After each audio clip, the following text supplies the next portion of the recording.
Welcome to another episode of the No Ceilings Podcast. I'm Tyler Metcalf, joined as always by Tyler Rucker. Rucker, how we doing? How the heck are we? 2 weeks left, baby. Can you feel it, Metcalf? We're almost home, baby. I'm doing great. Just so pumped this time of the year. A lot of buzz, a lot of smoke in the air, and a lot of excitement. Yeah, my to-do list, unfortunately, is not shrinking as quickly as the days countdown to the draft is. It is wild that we're 2 weeks out, and it feels like there are a billion things to do. But I'm incredibly excited. A lot of Why good is stuff it that coming way up. this year? I don't mean to interrupt you, but like I was like, oh, the guide's done, awesome, and then I'm like, I have 9 million things I need to do before in like good. 2 It's weeks. middle of June. Fantastic. Nightmare.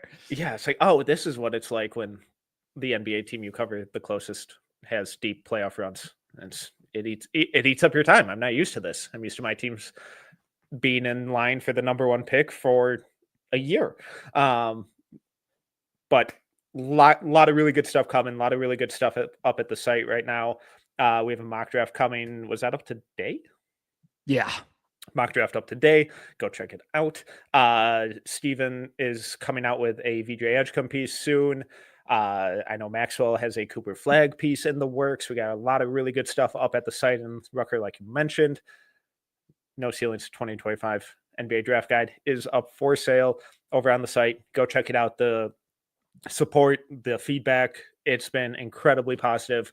We appreciate it so much, and can't thank you guys enough. So over 300 pages worth of content, write-ups, summaries, awesome art, comps, stats, all that good stuff.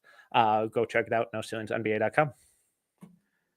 It's been awesome. The sport's been, I think, even better than we were hoping. Love you guys. Thank you very, very much. It makes all the grind worth it. And yeah, we got a lot of really big name pieces coming up soon. This is what we like to do, kind of the last rush, is get some refreshers on the big guys. And just remembered, I remembered last night at like midnight that I'm writing about Trey Johnson this week. So that'll be fun to put together at the last second. I don't know how it's going to be a word vomit because I'm a very big fan. So yeah, I think I am scheduled for Friday. So see you guys up on Friday. Yeah, it'll be a fun one. Surely that'll be done by the time we pod tomorrow, right? You'll be getting it done in advance. Oh, no chance. Plenty of time to edit and review. And Nick always says I'm his favorite writer because I'm really early with all of my writings. Yeah. It's all sarcasm.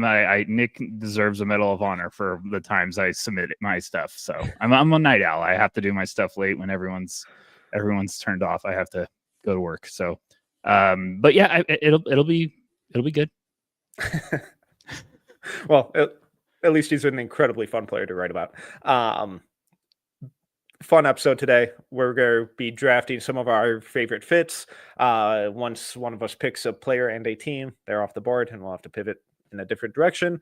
And I'm sure we'll run through some big picture stuff that we didn't get to talk through after that. And then after we run through some of our favorite fits, we're going to have a little bit of fun with some of our comps. Some will be a little chalk and a little more realistic. Others will get a little more creative with. Before we dive into that, anything else you wanted to cover? No, I think this is a fun one. I kind of threw this at you. I was like, what if we drafted fits and we had a rule of like, okay, if I take, for example, like Ace Bailey and put him to a team, we can't talk about Ace Bailey anymore. So it's almost like you're kind of eliminating teams and fits or teams and players. And I was like, this might be a little fun to get a little weird. It also could get ugly fast. So I'm really excited about that. But I mean, we had some smoke in the air today at Cap about the Sixers. Any thoughts for those listening that haven't seen? Apparently they really like VJ, and then all of a sudden Maxey flew out, and this is all per Jake Fisher on Mark Stein's Substack. Go check it out if you don't. Maxey flew out with the Sixers brass to kind of go meet VJ, whatever you want to say. And I think that we just got Fisher just said they're bringing in Ace Bailey for a private workout. And then all of a sudden I also saw that Trey Johnson is still a name there and they're considering options. So I was like, so what did we learn today? Everything's on the table. So Cooper's off the board and Dylan Harper's off the board. There we go. I mean, I don't know. We went ace for the mock for spoiler alert if you haven't been to the site yet. But I think that's when we started getting a little heated about some discussions. What are your thoughts? Say like Philly went VJ. What would you think? And I get it. It's not what I would do. Our mock was a little more representative of the direction we would go in. This time we'll do a predictive mock. I believe draft week. Nick has that on the schedule somewhere. But it makes sense depending on who you talk to. He's a lot of people's one of their favorite players in this draft. I really like him. I don't have him quite that high. I have him at 6.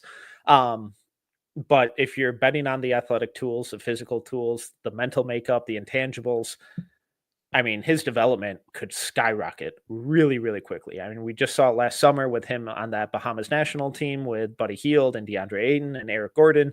And there were long stretches when he was on the court and he was the best player out there for that team, knocking down shots, creating out of the pick and roll on the second side, playing incredible defense. This year at Baylor was a little bit of a roller coaster. And I think he has a lot of areas that he has to improve on. But for this 76er team specifically, having him come off the bench and kind of stagger him with Maxey McCain and having him on the court more or less with one of them at all times takes all of the offensive creation responsibility away from him. And then he can use those athletic tools to wreak havoc on defense and cover up any shortcomings that they may have and crash the boards, push in transition, knock down easy spot up looks because of the scoring gravity from Embiid and Maxey McCain and Paul George. It makes sense. It's just not necessarily the direction I would go. Yeah, it's a bit of a puzzling one because of the roster. I'm also just a big believer of like, we are getting to a point where you just need depth everywhere. You need deep rosters. If you're going to be a contender, you have to have multiple guys you could throw out for lineups. Like look at the Thunder, look at the Pacers right now, copycat league. So like the backcourt depth is very, very important. Not just having the starters. Mm-hmm. They have no depth. The Sixers have no depth. We thought this was going to happen last year when they swung for Paul George. It's like, okay, who the heck else are they going to get around these guys? Justin Edwards had some flashes last year. I still can't believe he went undrafted. And if I was drafting off of just intangibles, I wouldn't be shocked if VJ is one of the highest, best interviews in terms of that. Because I just think the type of player, the character, the work ethic, everything, I think would wow a war room or if a team room meeting with him, they'd probably be like, oh my gosh, yeah, we got to get this kid. If you're a smart GM, you're doing what the Sixers are doing right now. You're playing all the angles because you might love all 3 of those guys. And you're saying, someone come get one and let us go back a little bit and still get a guy we love and get some assets. So I think it was a bit of a shocker with the VJ right away of like, oh, and then all of a sudden it just started trickling like, you guys might be playing some poker right now. Okay, I get it. And they should be. They should be bringing all of them in for workouts. So I just thought today it was like, okay, water's wet. Other news. Yeah, pretty much. It's like, oh, this popular name's on the table. They're considering him along with this one and literally any other option. So it's like, all right, cool. So yeah, and it makes a lot of sense. We've kind of started hearing some of that buzz, and No Ceilings Plus subscribers will get a little more detail on that in the mock draft video when that goes up. But it makes sense. I think VJ makes a lot of sense there, especially if you buy that upside and how quickly that development is going to happen, because it could happen really, really fast. And everything we've seen in person and we've heard from others, he's an incredible kid, incredible person. It's kind of tough not to fall in love with those guys, especially if you're splitting hairs on talent evals or trying to look at need. And when you're picking 3, you don't pick for need. You just pick for upside. And if you think he's the best player with the most upside, you take that swing. But if they can get Charlotte, Utah, Washington to bite and trade up and get a future first or another piece or something in that deal and only move back a couple spots, and then maybe even still grab Khan or Trey or Ace or, whoever falls to them at 4, 5, 6, then that'd be really, really smart business too. Yeah. I mean, you can be like, hey, we really like it. We really like Ace Bailey. The upside's so exciting. We really are intrigued with Trey Johnson. But man, VJ just wowed us. And they might be like, we like these guys, but how can we get VJ and also sneaky get some assets? Yeah. There's also just might be a point where like, we like VJ, we're taking him at 3 if no one gives us an offer. So they might be telling teams like, look, if you want Ace, if you want Trey, you got to come up to us. So gonna be interesting. I still understand like the Ace, if you're buying into long-term potential, you're probably thinking, or VJ, excuse me, is like a high floor. And if you think there's upside, I get it. I get swinging on the defense right away, the athleticism, but it's just interesting. I've been telling people over the years, Metcalf, I've been like, buckle up. The next 2 weeks are just like unload the treasure chest of smoke and let's see what sticks. So it's why Intel's really important this time of the year.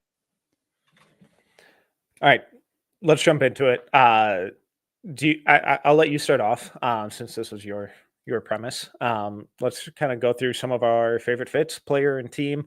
So I'm curious before we kick this off. Did you do it just in a vacuum, or were you trying to kind of look at realistic's range in terms of draft spot? I think I'm trying to be realistic. I just threw I shot this from the hip. So you can talk to me. We can pivot anyway. I'm not married to this idea. We're kind of getting a little weird here. Hell of a time for you to back off the idea. No, I'm not going. I'm not backing off of the idea. I'm just saying we can workshop it to pivot it in a different direction if you want to. I just thought like, well, we can't say Cooper Flag in the Raptors.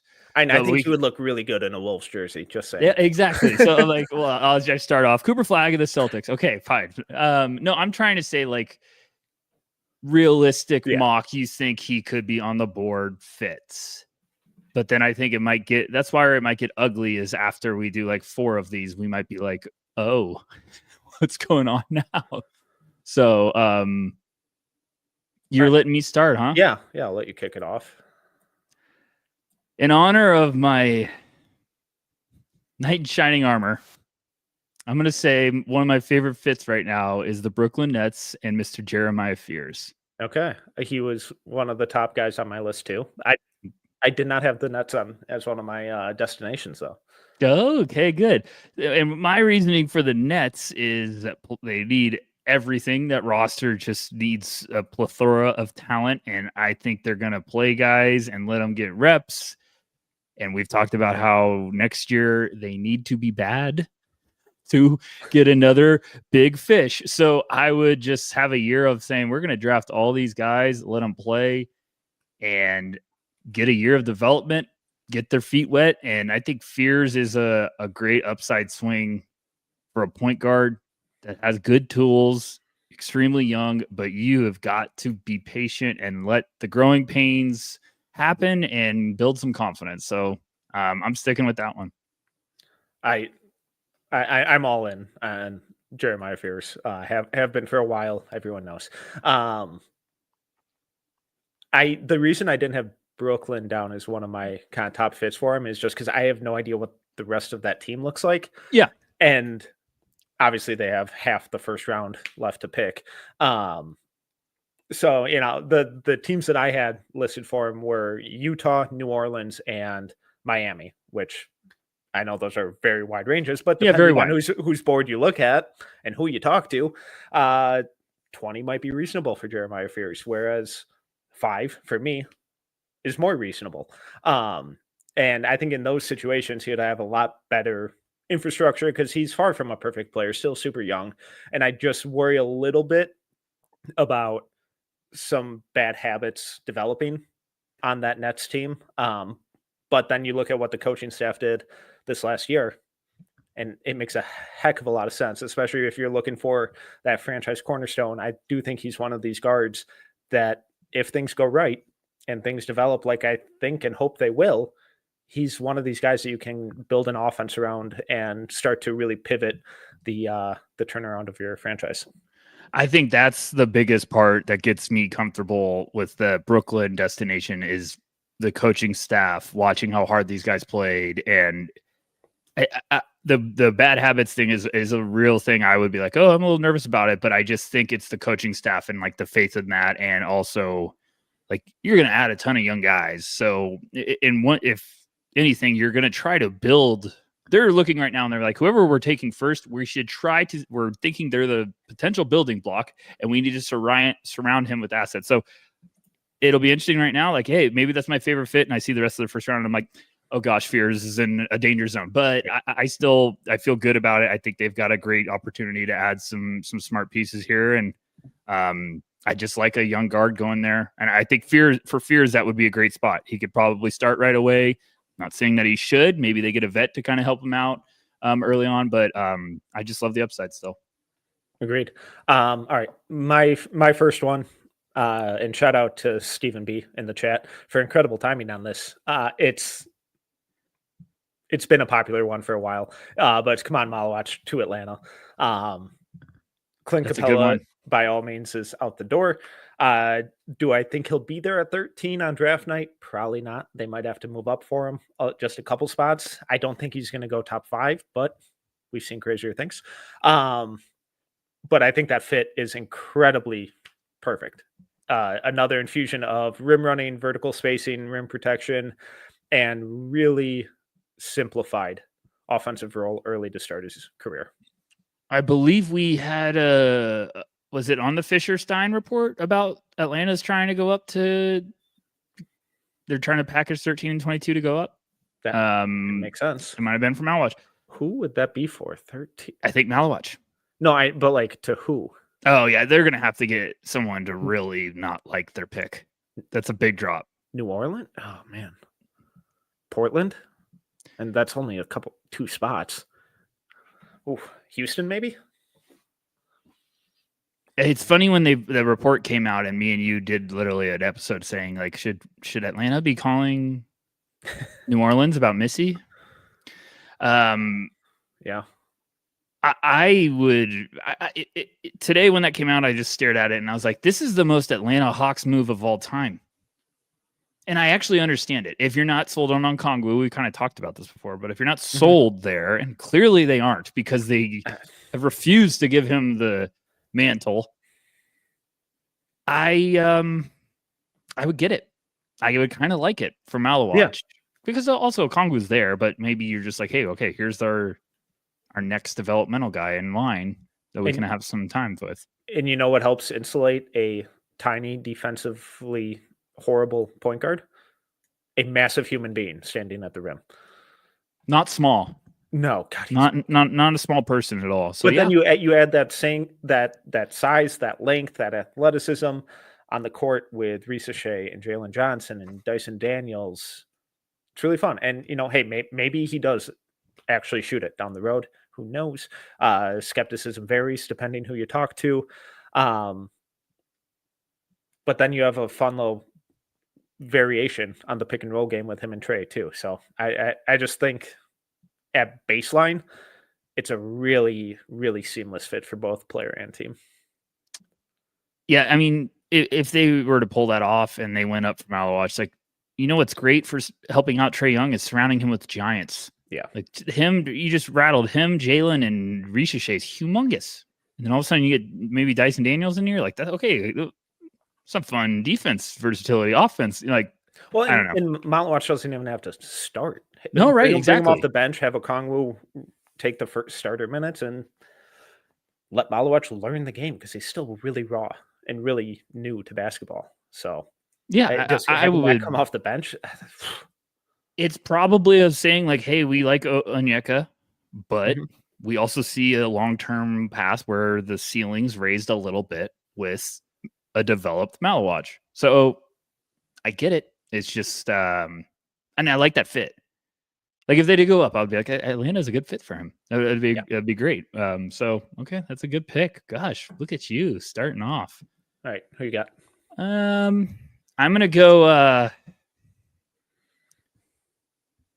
going to go a little boring here. I'm going to go Utah and Trey Johnson. Still one of my favorite fits. Okay. Yep. I love it. I think it's a slam dunk. Like I am at the point right now. I think if Trey's there at 5, they're taking him. I hope so. I really hope so. If I was Charlotte, I would be really tempted. I still don't know why we can't get more heat on that. I feel like that fit is like I just sit around and I'm like, Trey Johnson and Brandon Miller. that's all I need to talk about. I don't care about anybody else on the roster, like Trey Johnson, Brandon Miller. My No, but goodness. even with LaMelo there, we don't need to piss off the LaMelo stands. They're a mighty group. But we even can piss him off. I'm fine with it.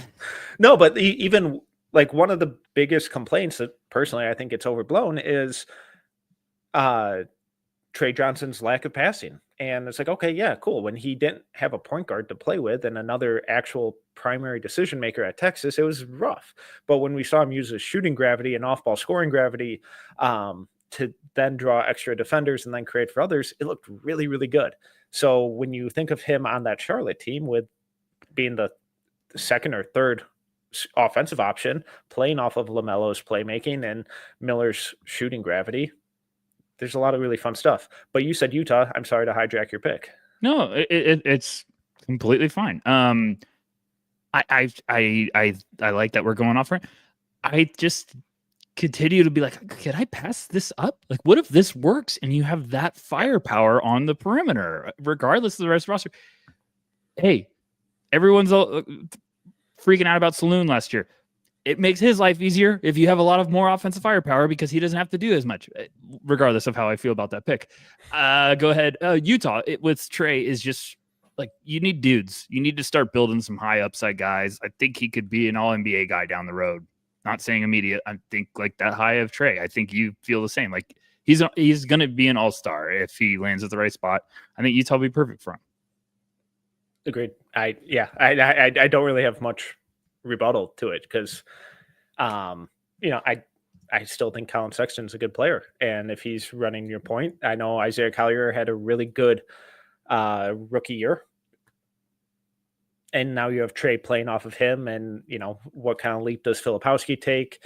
And then you have Kessler protecting the rim behind him. I think the offensive upside with Trey is really, really special if things go right. And when you see how he played, the numbers he put up, it's incredibly fun. It's incredibly versatile.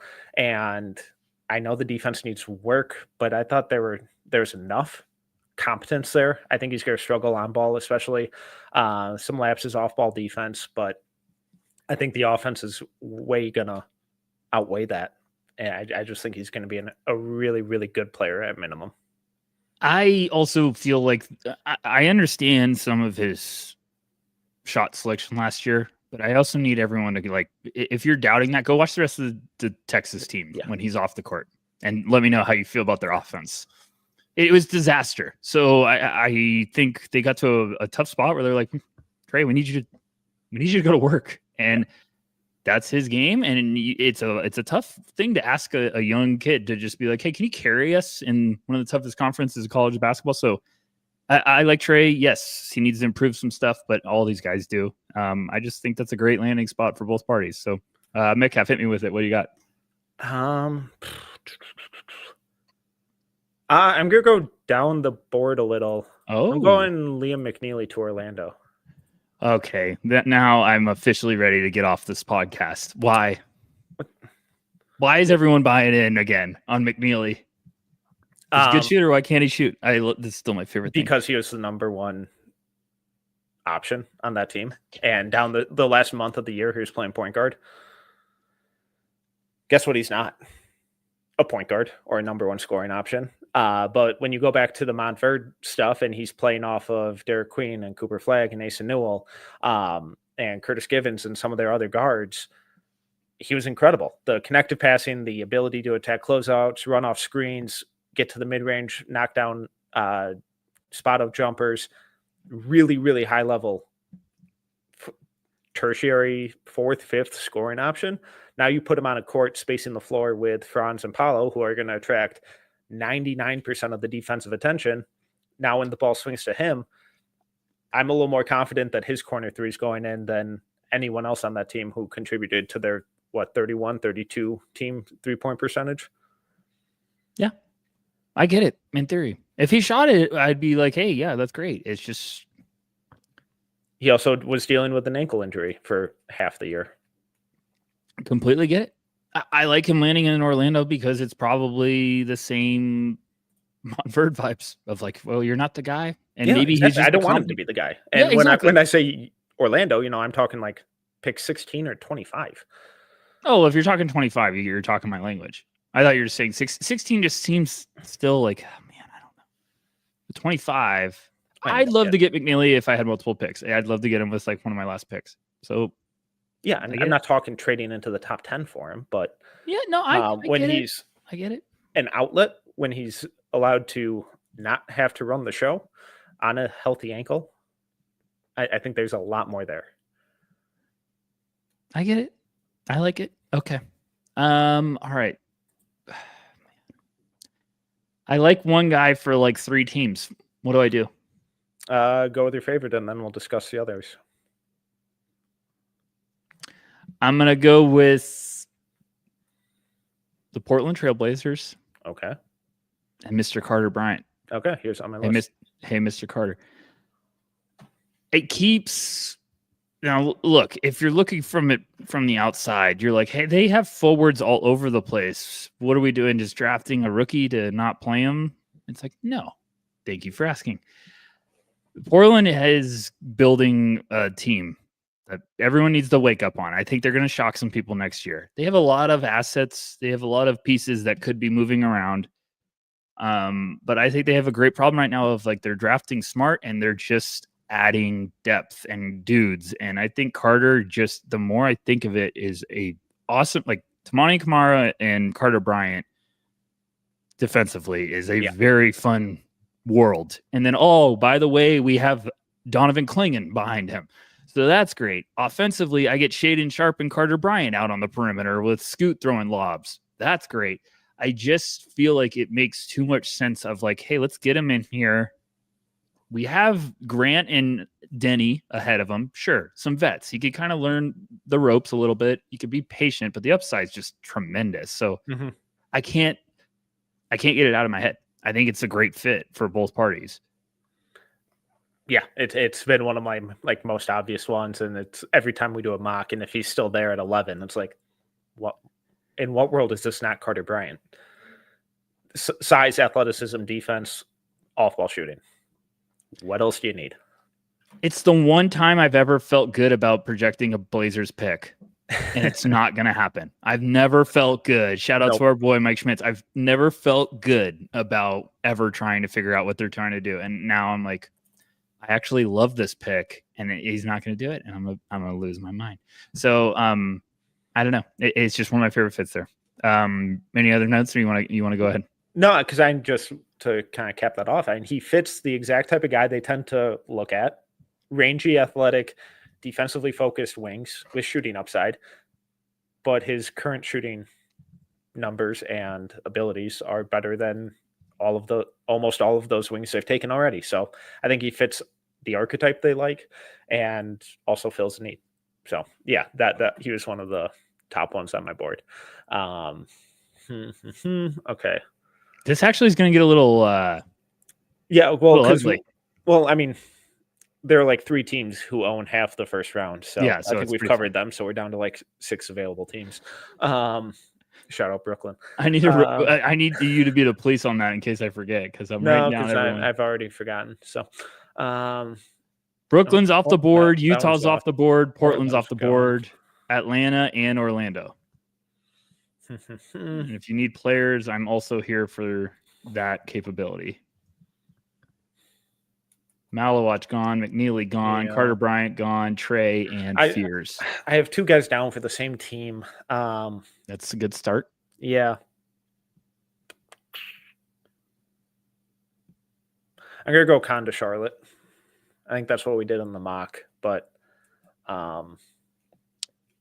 here's my thing with it. On the mock, I was like, I can't believe we're doing this. And then I sat there and thinking about it, and I was like, this is the most un-Charlotte Hornets pick of all time.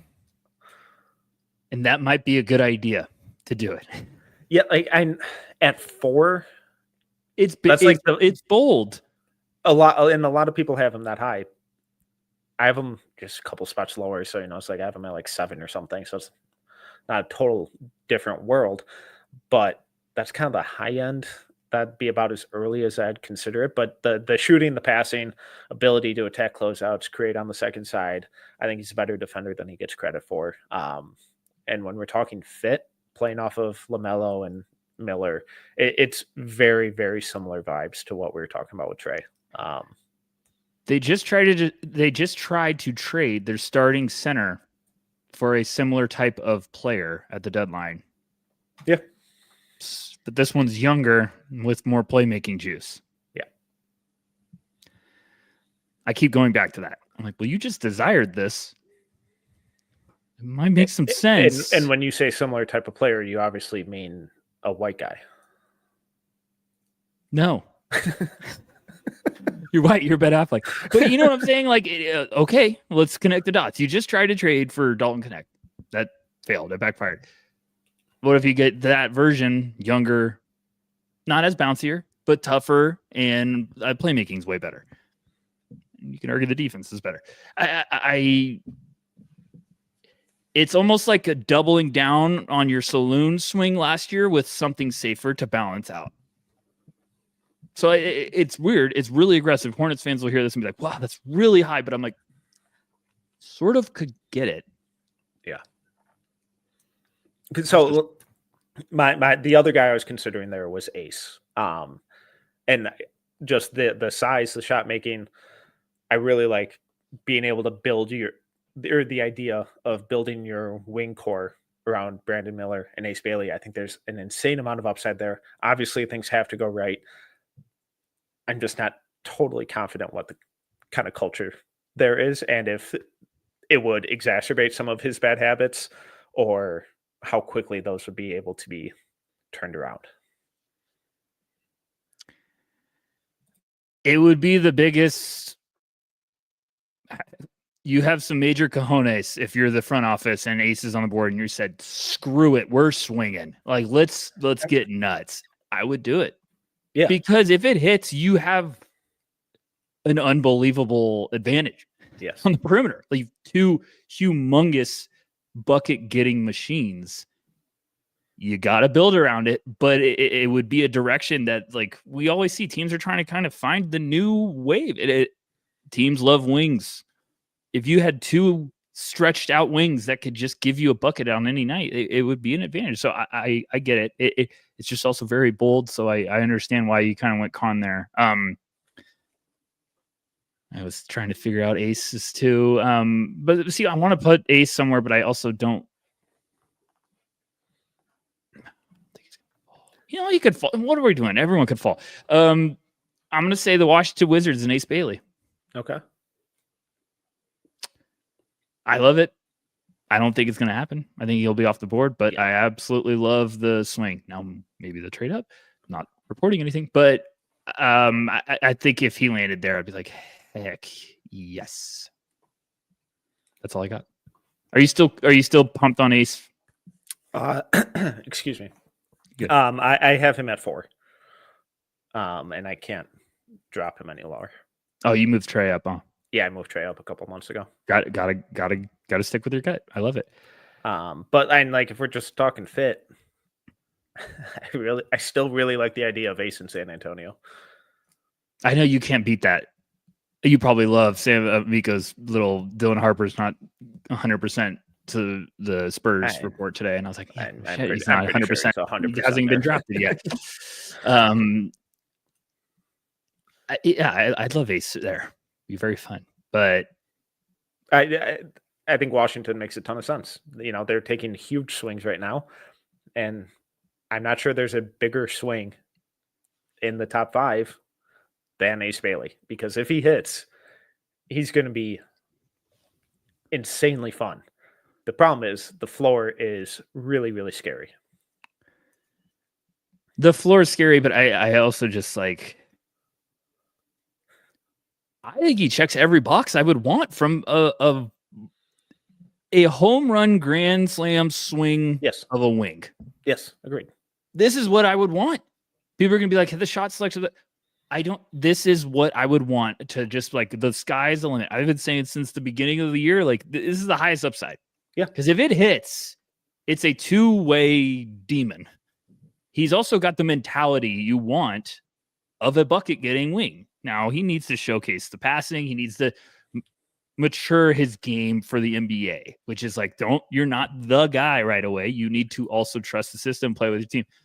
There's a lot of stuff that needs to come around, but like Ace, man, the talent when he's on, go watch the Indiana game. Yeah, Tell me if you don't like Ace Bailey. Go watch that game if you need to sell. Like just that game, you'll be like, holy crap. And then there was a couple other games. I think was it the Bama? He had one of the games in Vegas. So I was like, man, he looks great tonight. So I don't know. I just get it. I also just realized by putting him to Washington that we have a Philly-sized headache ahead of us because all the names are coming off the board. So this is gonna be fun. All right. I'd be pretty surprised if he's on the board, but I'm going to say Kyler Murray Boyles to Minnesota. Yeah, that was you're cheating, but it's okay. Wait, actually, we have never suggested this. Do you think he's going to fit? Is it like the Julius Randle? He stays in Minnesota and they just kind of point fingers like the Spider-Man meme, but opposites? No, I don't get the Julius Randle comparison for him. I think they're I said he's a defensive players. Julius Randle. So he's a Julius Randle only cared about defense. so they're lefties is what you're. That's what I said. I was like, they're opposites. I don't get the comp. I've never understood that comp at all. A bully, a lefty, really good around the basket. Defensively, he's really good, and Julius Randle's really good. They're opposites, but the same. Yeah, and I have a more fun comp for him later. But okay. My real one is he's Kyle Anderson.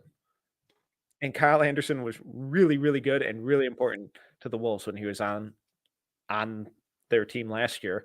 Kyle's bigger, but that infusion of playmaking, ability to dribble, and defense and rebounding, I think is really important and really fun. So more of a long-term play, but I've been all in on CMB this year, and then I've been entirely out, and now I'm kind of in the middle, leaning towards back in. I don't know. It's been a roller coaster. I think everyone at No Ceilings has been in, out, and now are like maybe even back in. I feel like everyone's doing the same song and dance. So in the next 14 days, I'll have fallen in love, have my heart broken, and then top five. Really healthy relationship. That's great. sounds like love. Okay, wait, you went McNeely, and then who else did you do? I don't know. Okay, great. We're off to a good start. We're being held accountable here. No, well, I have three now for you. I did McNeely. I did Con. You did Con. Okay, all right. So we've got Brooklyn Fears, Utah Trey, Carter Bryant to Portland, Washington Ace Bailey. The Hawks with your draft is Malawach, Orlando McNeely, Minnesota CMB, Charlotte Con. For those joining late, we can only use one team and one player, and then they're off the board. So it's getting ugly. It was one of my good picks, so you kind of screwed me there. CMB was or Minnesota? I had CMB going somewhere else. Where everyone's fearing on the line. OKC. Oh, yeah. It's just funny they're 2 spots ahead of Minnesota, and you're like, oh, he would never be there. I thought that was going to last for a little bit, so that's why. I got a good one. Hold on, guys. I got a good one. Chicago. They need some royalty. So Mr. Derek Queen, come on down. One of my favorite fits. And I actually feel like it could happen. Yeah, and they're incredibly used to a center who doesn't play defense. Hey, Bulls fans, welcome. I kind of get it. He sounds like I think he's got the personality for Chicago. Yeah. Like he would just, hey, come on. Bulls fans, get on my back. Let's get out of the darkness. Kobe White. Yeah, they're going to keep Kobe White, right? Why do they trade people right when they turn good and then they keep the bad guys? Because they're cheap and don't want to pay them. That's a good point. Good point. But yeah, I like Queen there. I'm trying to figure out where else I like him. I don't see New Orleans. I don't see Brooklyn too much, but I would get it. I don't know. All right. Thanks. No feedback on Queen. Oh yeah, I forgot. Well, no, we can't talk about Queen with you. You're up. Go ahead. I love the rebounding and I love the offense. I weirdly buy the shot. I just think the defense could be an abject disaster. So Yeah, well, I didn't have a great time when I caught up on it. yeah, didn't have a great time. I think he's a far better passer than he got to show at Maryland too. So I I think there's agree with that. some really fun like 2-man game stuff that him and Kobe White and that they could run out there. I think offensively it could be a lot of fun. He would definitely help their interior scoring issues and their rebounding. So yeah, I agree. Okay. I feel like that was about as political as I could be there. So yeah, we gotta be. We gotta get votes. So you gotta be political. Okay, so I'm gonna say Cedric Coward to anywhere. No, that's cheating. Okay. I'm gonna say Houston. I kind of like that a lot. Yeah, kind of like that a lot. Not gonna happen, probably. No, They shouldn't do that. Why? At 10. At 10. I feel like they should be trading back if. No, you know what I'm saying. I also weirdly feel like let's say cooling down a little bit. Let's just say Flag, Harper, Trey, Ace, Khan, VJ, Carter, and Malawach are off the board. Who would you rather have them taking? So basically, wait, okay, Chalk and then Carter's off the board? Yeah. You saying Carter's like 9 or 8? Yeah, so like Fears, Yegor, Yakashonis, Murray Boyle, Cedric Coward, Neek, Danny Wolf, Derek Queen, Sorber, McNeely, Essengay, Asa Newell, Rasheer Fleming, Ben Seraph, Hugo Gonzalez, Nolan Traore, Jace Richardson, Will Riley, Walter Clayton. Those are the guys who are still on the board. No, I think it gets ugly then. I think why not just take the sharpshooter with size and length? Oh no, I would take it. I would say my dream would be like, hey, you get back a little bit. Maybe Atlanta wants to come up for Queen or something. I don't know. Or maybe someone wants to come up for a point guard. I don't know. It just seems like 10 would be like, oh, okay. But it fits really, really well. Yeah. It's just 10 is like, okay. All right. But I also am wondering if that buzz that loud is cooling a little, but I'm doing some digging. Yeah, and I feel like that was also kind of inevitable because he was the new hot name, the new shiny thing. And it's like, oh shit, he's actually staying in. Because his transfer elevated from staying at Washington State to potentially Florida and then to Duke and then showing out at the combine and measuring incredibly well and shooting the crap out of it. And it's like, oh man, he's gonna stay in, isn't he? And then he stays in. So it's inevitable that the buzz is gonna cool at least a little bit. I got a little breaking news. We have to interrupt the pod. Oh, well, I need to actually go like 5 minutes, a couple minutes off riff. Shams just said the Knicks requested to interview Atlanta Hawks head coach Quinn Snyder and were denied. What do they think's going to happen? This is the best storyline of all time. I'm like having so much fun. I hope they ask to interview the whole league. I mean, this is incredible. It's actually embarrassing. I need him to go at least 10 deep. We need like 10 deep. Like, who is the list of guys that you're going down? I just feel like they made a list and they're just crossing names off now. But this is why you don't just fire someone without a plan. This is embarrassing. This is one of the worst processes. I bet. Do they not know how contracts work?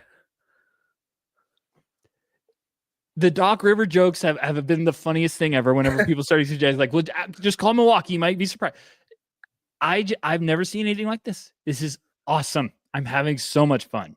Can't wait to talk to Albert about this. It's incredibly embarrassing. It's one of the worst processes we've ever seen. I'm sorry. I just had to comment on that. Shout out. The chat was letting us know we had a little bit of a Quinn Snyder bomb. And Metcalf, I'm incredible. Like, how can you do this after firing the guy that just got you to the Eastern Conference Finals? Right. Especially when Michael Malone and Taylor Jenkins and Johnny O'Brien and like they're really good coaches out there. I thought O'Brien was a slam dunk. Yeah, apparently not. It's just my favorite thing ever. Okay, Is it sorry. just going to circle back to all 32 teams being like, no, fuck you, or the 29 teams being like, no, fuck you, and then just having to call Tibbs back and be like, hey, buddy, how you doing? Jeff Van Gundy's music's about to be played very loud. No, I think him and Tibbs are pretty close. I don't think there's a shot in hell that he would do that. You're right. I think they are. I don't know. It's Just unbelievable.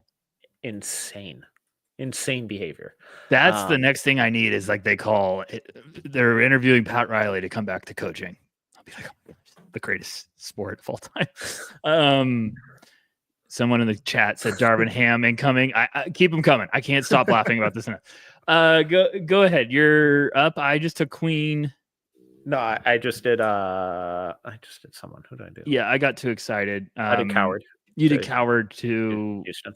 Yeah, you said everyone, which is actually I don't think it's physically possible that he could play for every team, but he maybe could. He fits everywhere. If we were talking about fit, he's one of those guys that fits on any rotation. I'm gonna go.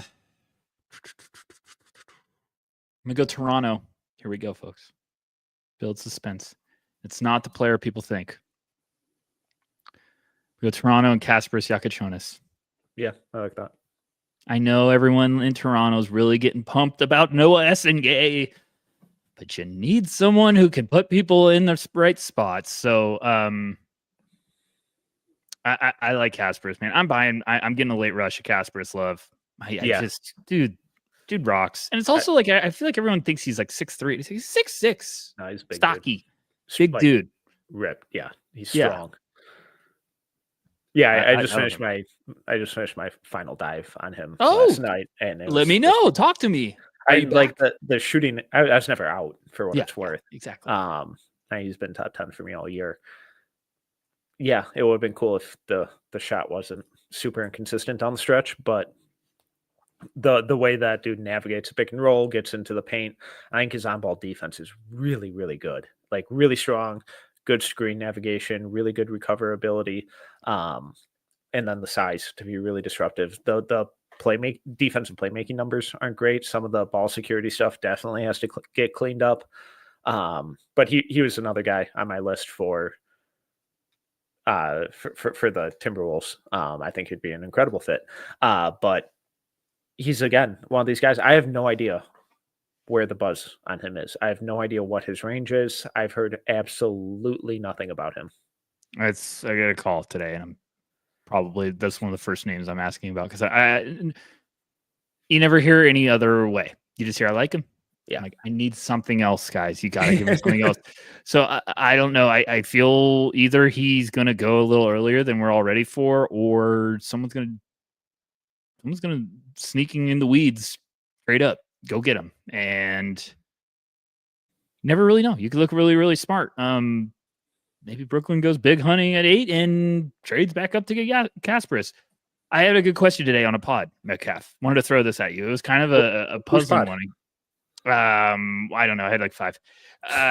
Not trying to sound like a jerk there. It's been a long day. Fucking bellow the ball over here. A lot of coffee. I think it was with my guy Noah for fantasy hoops. But the funny thing is, I think in all the pods we talked about the same players. Carter Bryant was talked about a lot today. So here's the question I was thrown.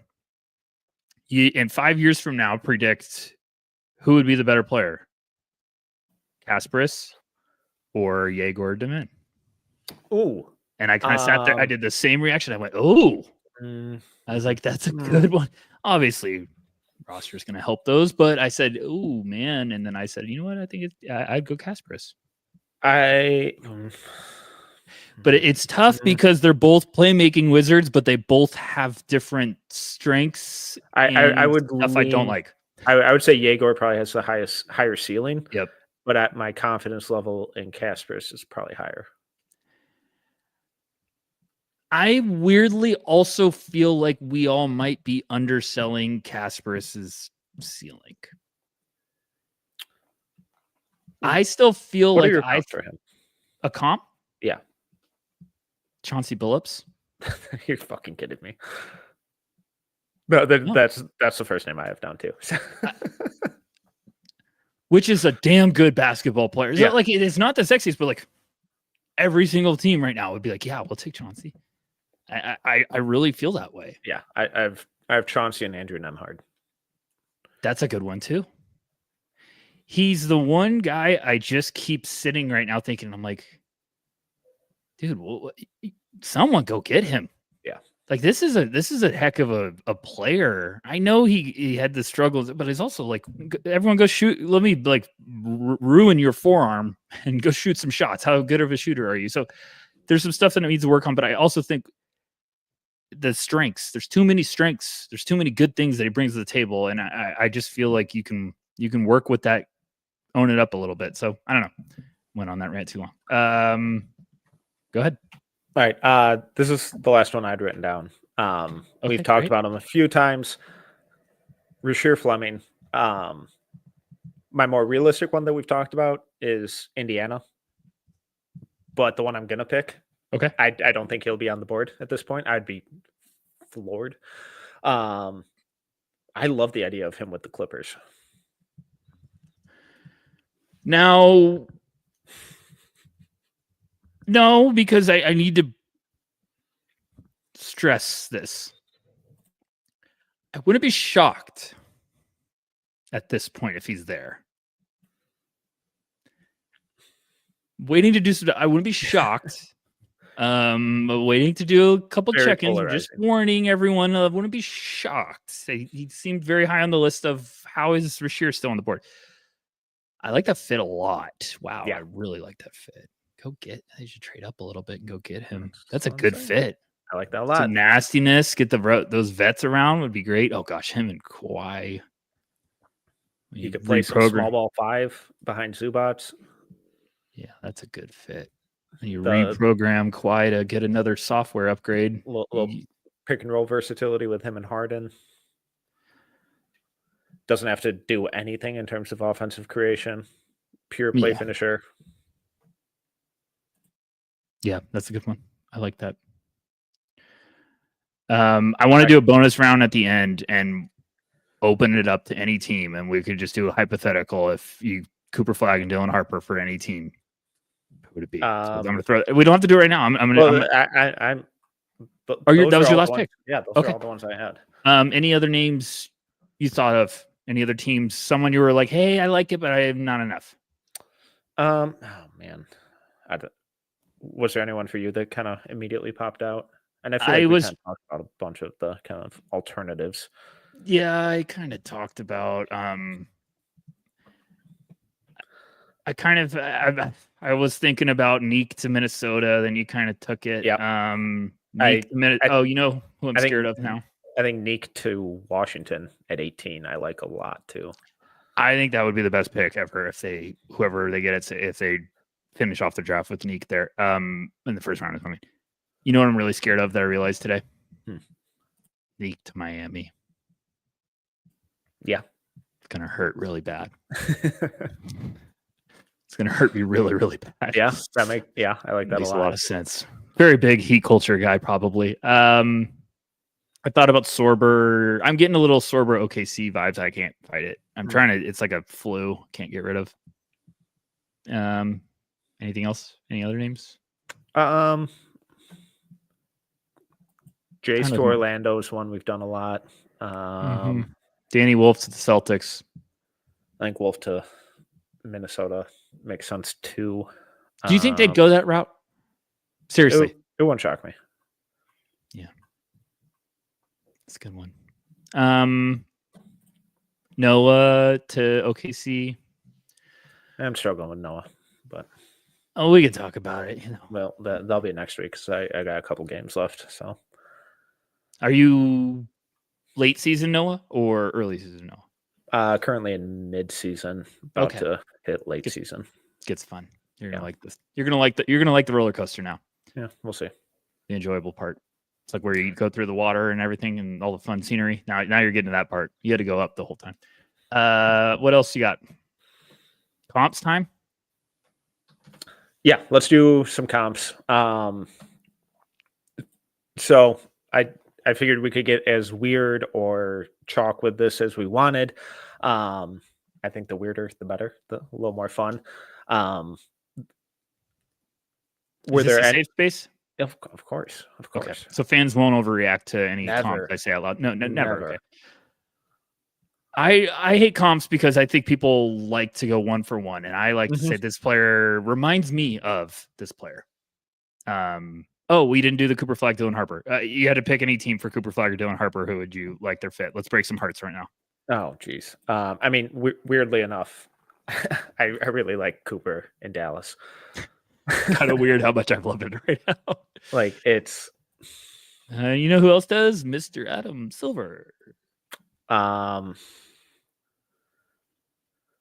at the top, like Dylan in Utah or Dylan in New Orleans, I really, really like. If Dylan was in New Orleans, it would have been a bunch of rattlesnakes on the court, a bunch of vipers. It would have been unbelievable with him. And but I mean, for Cooper, the easy answer is San Antonio. Yeah. What about you? Cooper, probably. I mean, I'm not gonna say the Spurs because no. I would have liked Washington. I would have really liked Washington. Yeah. I think that would have brought everything together pretty quick. Everyone would have fit well. He would have been great for Sarr. He would have been great for Carrington. Dylan. Also Cooper in Portland. Yeah, that would have been fun. That would have been really, really fun. That would have been scary, actually. Dylan, you know,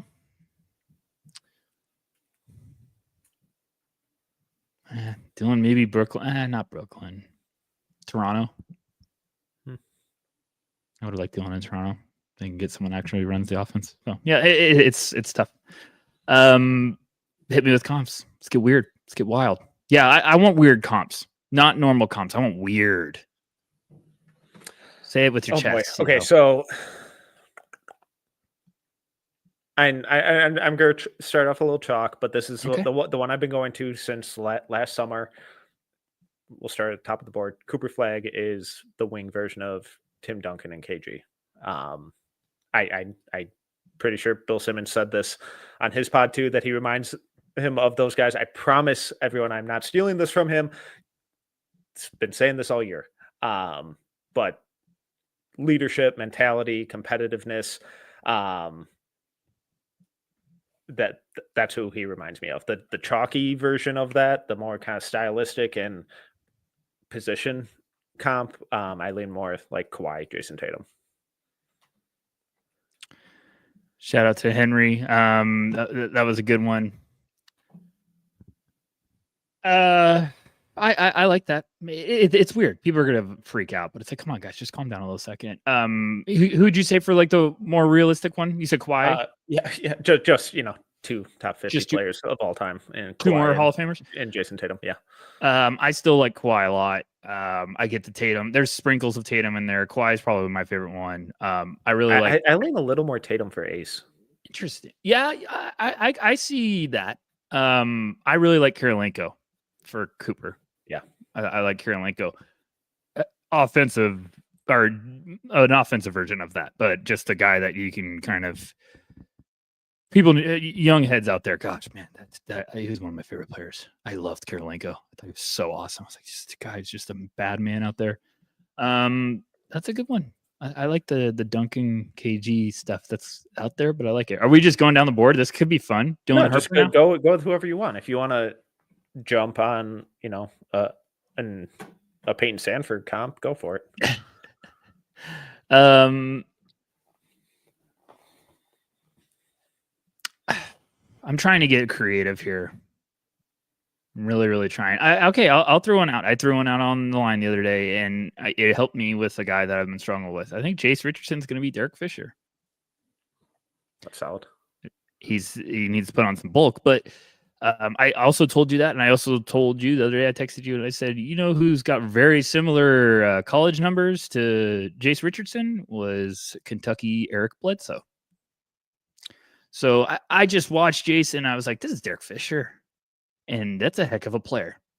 There's nothing wrong with that. little bouncier, but Derek had some more muscle, and there's some similar college stats. So I like that one. Yeah, and that's kind of been my thing with Jace is depending on what he's one of the guys where his ranking on my board would look drastically different depending who I was. And kind of like Derek Fisher, if he goes to a situation where he's not asked to create everything, and can be more of a connecting piece, I really, really like that potential for him. If you go somewhere where he's asked to play point guard, I just have a few more questions. But that's a really fun one. Yeah, and before anyone tries to like insult me, like 18-year NBA veteran Derek Fisher. So there you go. That's a pretty nice compliment. Go ahead. Who you got? I'm gonna go Colin Murray Boyles. Julie, no, I'm kidding. I was like, yes, got him. I got him on board. Who would be your CMB? I'm gonna go Pascal Siakam for CMB. Yeah, that's who I like for Noah. So we'll double dip there. Yeah, but see, Colin can dribble. I'll see from the mid range. I like that one. I like that one. I'll fire off one real quick. The chat said it, and I've actually liked this one. I like Con Knipple and Desmond Bain. I like a lot. I like that. I think that's one of my favorite ones. That's chalky. Chalky, very chalky. I think Brian K. Someone's made multiple Anthony Mason comparisons. I think that was Brian saying it twice. So we'll get. He said CMB and modern Anthony Mason. That's a good one too. It's a good one. Yeah, that's a good. I like that. I like the CMB one. Any thoughts, or am I just next? No, I just think obviously different players, but not shooters, especially coming out of college. Smart passers, can push the pace, good defenders, toolsy, and just enough tools and IQ and versatility that they're going to figure it out. That's a good one. I'm going to share one. I heard on a pod I was on that a fan submitted it to their pod, and I said, you know what? That might be one of my favorite. The compressed Pascal Siakam comment is probably an all-time. I forgot an adjective. One I heard on a pod. Shout out my guys, the Raptors pod, Basketball Rewind. They had a fan submit this, and it's puzzled me, and I've liked it ever since, and it puzzled me in a good way. Come on, Malawatch and Miles Turner. I was like, you know what? I kind of like that. Kind of interested. Similar playing styles. Yeah. Miles actually shot it in college though, didn't he? I don't know if he actually shot it or he thought he shot it. Yeah. It's just a playing style where I always want Miles Turner to rebound more. I always want I get it. There's some similar vibes, so I get it. Yeah, and I think if he develops into Miles Turner, I think that's a huge win. Huge win. Let's see. Yeah, only 27% from three, but decent volume for a center. So yeah, not bad. Do you remember when Miles came out and everyone was like, I can't draft him in the first round. He doesn't know how to run. He runs. It was weird. My favorite slander of all time. I was like, this is why people. That's when I'm like, everyone take a step back, take a deep breath. You got to be kidding me. This is why you're not having him. Go for a run. Go get some drinks. Go watch a movie. You need to do something else. Drink responsibly, but yeah, it's literally like, you know what? You need to go get a beer. Just go socialize for an hour and walk away from the video. Okay, I'm going to stick. You get there? Yeah, I'll tell you later. Yeah. I'm gonna stay a little weird. Yegor Demon has been talking about how he's trying to look at Cade Cunningham and some of these big guards and how they play.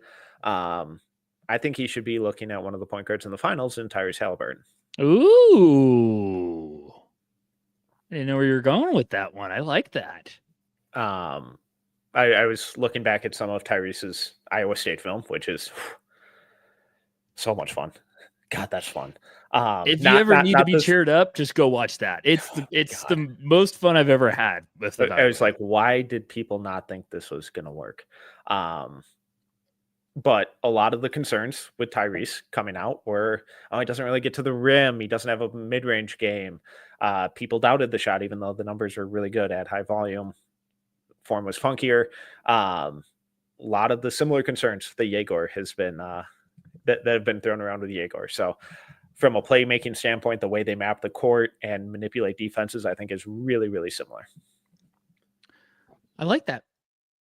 It's a good good little one.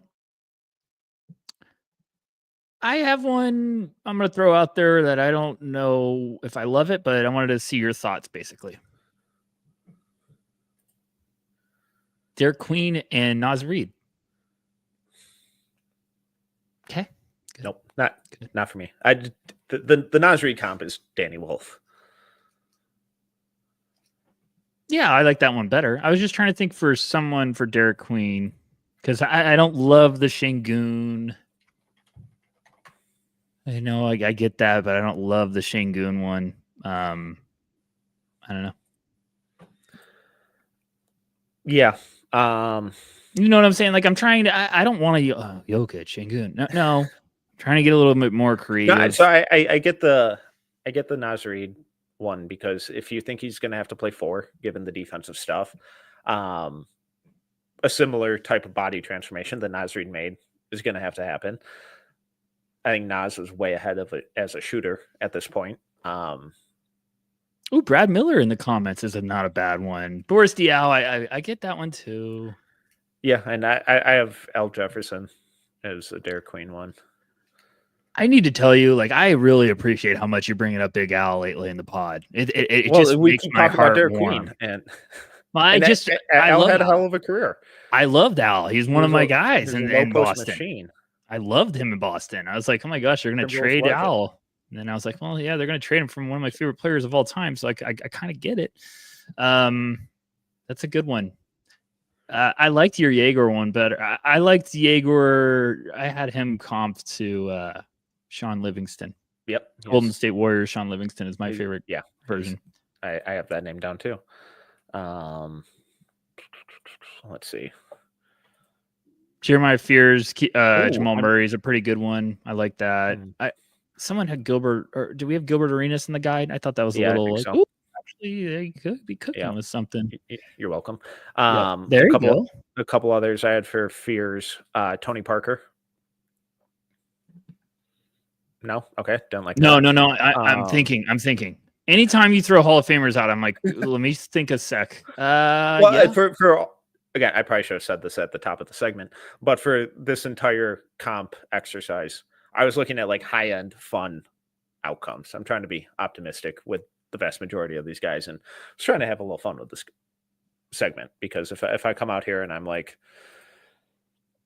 fucking Danny Wolf is Omari Spellman, no one's having fun with that at all. No, you got to have some fun with it. I like it a lot. I like that. That's a good one. What else you got?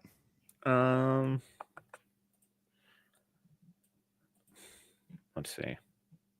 I still, I'll get a little nuts. I don't think he reminds me of the player right now. I think he reminds me of a college version of this guy. I think Cedric Howard reminds me of Michael Bridges at Nova. Do you think the defense is there? No. Okay. But it looks like it's asking to be found. Yeah. It looks like it's waiting to be coached because there's some nasty. Well, we're too close to the draft. I can be potty mouth. There's some nasty shit defensively. Like he gets a little angry and meets people at the rim and emphatic rejections. I think he just needs to be coached. But like offensively, reminds me a lot of Michael at Nova, just with like the body, the balance, how he moves, kind of like under control, but uses his length good. Like I just the first time I kind of dove in on his tape, I was like, this reminds me of Michael a lot. So I don't know. A couple people or someone in the chat is asking about a Denny comp for Yegor. I don't see it. Denny was a far better athlete. Denny also probably had 30 pounds. pounds, 20 to 30 He was pounds. built. Yeah. He's like insane athlete. Dylan Harper, the love child of De'Aaron Fox and Stephon Castle.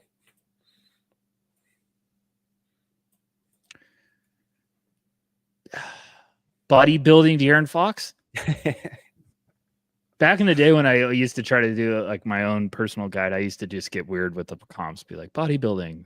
If a scientist mixed these two DNAs, I kind of like that. When the first year we started No Ceilings, I compared Chet to Mr. Fantastic and Paolo to Shrek. So, and both in incredibly complimentary ways. So, both of those might have worked perfectly. I still feel like now people have picked up on it. I told you a long time ago, I thought Trey reminded me of Ray Allen, but I also said Ray Allen at UConn, and now I think people are just jumping on the all-star Ray Allen. I'm like, okay, let's calm down a little bit there.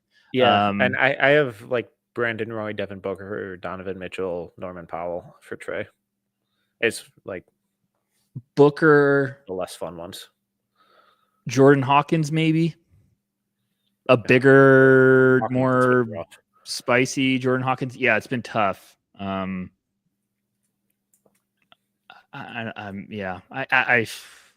Booker's a good one though. Who you have for VJ? Keep going to Oladipo, but I don't love it. And I have Oladipo. I have Alex Caruso.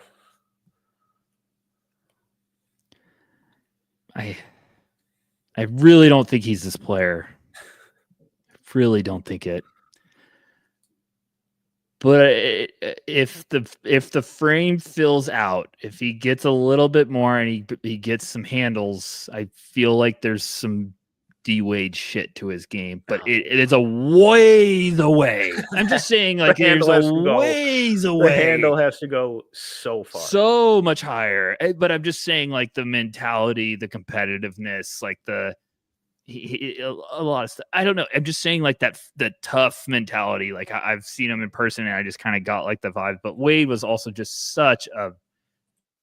I'm trying not to really swear, but he's just such a prick getting to the basket and getting in the lane. So that's where VJ doesn't have that at all. So I knew I shouldn't have said that, but I'm trying to get you to throw me like another name off of that. Where I'm like, no, that's fine. Because Oladipo I just get bored of. Because I'm like, no, more. I think a little more.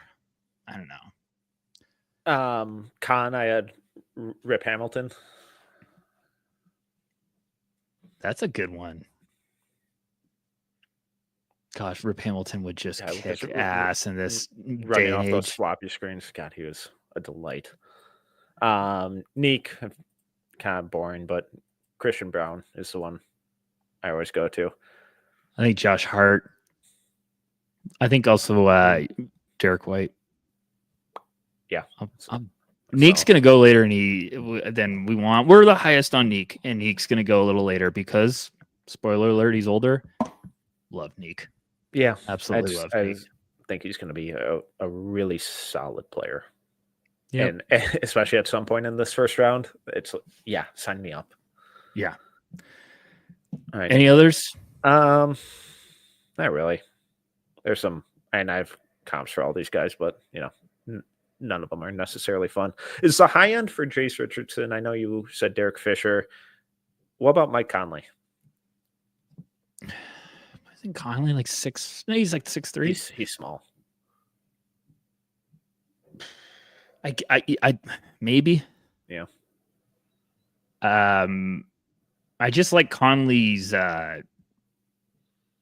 patience, and I feel like Conley's always a lot tougher physically than you expect. Maybe, you know what I'm trying to say, or are they just like composure and yeah, I think that's a high end one. That's a definite like, oh, that's a good one. But Jace, I like Jace. I'm just trying to be, hey, the playing style early on. What is this to sell? And then I'm like, okay, is this to sell with upside? Yeah. All right. Any other ones? Do you have anyone for Sorber? None that I love. Yeah, I don't love any of them. I think he's just one of a kind. Yeah, I have a couple names. I have a couple names written down, but I'm not happy enough with them to share. So Yeah, I really don't like. I'm still figuring out that one. I think like best case scenario, high end is like Ivica Zubac.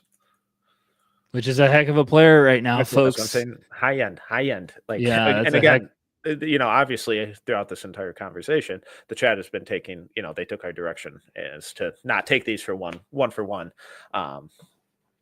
They've done a great job with that. Hey, just real quick, I got a couple Steve Francis comps in the comments. No, to a lot of people, Steve Francis was bounce city, so there's no Steve Francis bounce in this. Someone said bigger Steve Francis. I was like, that guy might be going second overall. So I love you guys, but no, God, Steve Francis is a big one not to throw out there. He was. Oh man, the dunk contest when the best jerseys ever. Houston, I wish they bring him back, but.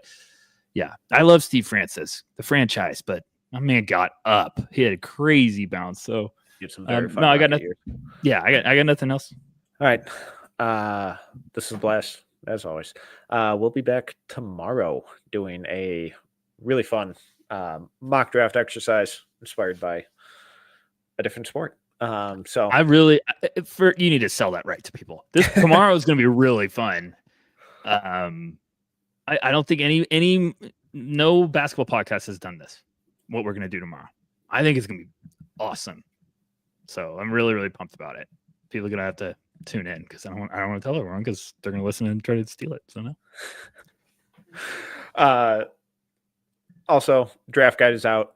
Go check it out. The support has been incredible, but awesome stuff going up on the site, noceilingsnba.com, and going up on the YouTube podcast feed, all of that. I know Corey and Albert are working on some more film breakdowns with guys, all some video scouting reports coming out on guys as well. But until then, he is Tyler Rucker. You can follow him at Tyler_Rucker. I'm Tyler Metcalf. You can follow me at Team Metcalf11. If you enjoyed this episode, please make sure to rate, review, subscribe, all that good stuff. Until next time, see ya.